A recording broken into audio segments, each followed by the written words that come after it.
રાજકોટમાં બનેલ અગ્નિકાંડ ઘટનાના દોષીઓને ફાંસીની માંગ સાથે સુરતના એક દિવસીય આંદોલન કર્યું છે। સમાજ સેવક દ્વારા ઉપવાસ આંદોલન શરૂ કરાયું છે।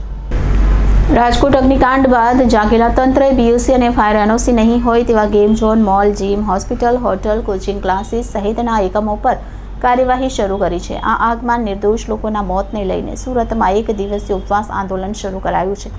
સમાજ સેવક દ્વારા ઉપવાસ આંદોલન શરૂ કરાયું। તક્ષશિલા આગ કાંડ, હરણી બોટ દુર્ઘટના, મોરબી બ્રિજ દુર્ઘટના, ટીઆરપી ગેમ ઝોનમાં દોષિતોને સજા થાય તેવી માંગ 24 કલાક ઉપવાસ આંદોલન કરી ન્યાય મળે તે માટે માંગ કરનાર અત્યાર સુધી કોઈપણ આરોપી સજા અપાઈ નથી। તાત્કાલિક ફાંસીની સજા મળે તેવી માંગ કરાઈ છે। આગામી સમયમાં ન્યાય નહીં મળે તો આંદોલન ફરી શરૂ કરાશે।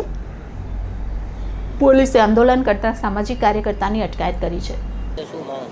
સાહેબ, મારી એક જ લાગણી અને માગણી છે કે હાલના દિવસોમાં જ્યારે ગુજરાતમાં દુઃખદ ઘટના ઘટી હોય અને એ ઘટનાના પડઘા પૂરા વિશ્વમાં ગૂંજતા હોય તો આપણે ગુજરાતી તરીકે એક સામાજિક કાર્યકર તરીકે અમારી ફરજ આવે છે કે અમે જે લોકો આમાં કાળનો કોળિયો બન્યા છે, નિર્દોષ લોકોની જાન ગઈ છે, તેને અમે ન્યાય અપાવીએ અને આમાં દોષિતોને અમારી એક જ લાગણી અને માગણી છે કે એને ફાંસીની સજા થાય।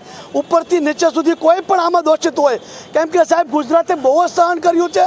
તક્ષશિલા કાંડમાં જે વિદ્યાર્થીઓના મોત થયા છે સાહેબ, હરણી બોટ કાંડમાં જે નાના નાના ભૂલકાઓ મોતને ભેટ્યા છે, ક્યાં સુધી ગુજરાત સહન કરશે સાહેબ? કેમ કે આપણે જોયું તો 4 સવારે દરેક કામમાં સરકાર પોતાનો જશ લેવા આવી જાય છે, તો આમાં પણ સરકાર પોતાની જવાબદારી લે અને દોષિતોને ફાંસીની સજા આપે। ક્યાં સુધી આપનું